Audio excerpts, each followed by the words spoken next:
একটা চক্রান্ত। হে প্রশাসন ভাইরা, আপনারা যদি সোচ্চার না হন, তৌহিদি জনতা যখন খেপে যাবে, তৌহিদি জনতা যদি ঘুরে দাঁড়ায়, তখন কিন্তু দেশের অবস্থা ভিন্ন রকম দাঁড়াবে। হে মুসলিম ভাইরা, আপনারা এখন সচেতন হন। আপনাদের ঘুম কবে ভাঙবে? আপনাদের ঘুম কবে ভাঙবে? মুসলিম ধর্ষণ হচ্ছে, কোরআনের অপমাননা করা হচ্ছে।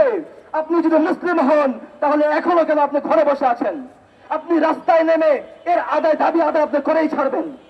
আমাদের দাবি এটাই যে কোরআন অবমাননা যে করেছে তার ফাঁসি চাই, যে যে আমার বোনকে ধর্ষণ করেছে তার ফাঁসি চাই।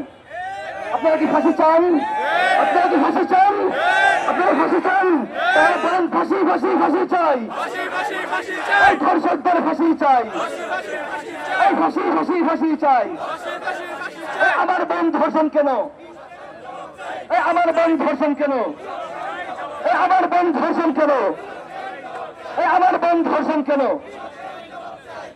এ পর্যায়ে গুরুত্বপূর্ণ আলোচনা নিয়ে আসছেন কলেজ মাদ্রাসার শিক্ষার্থী মোহাম্মদ হক। হামিদ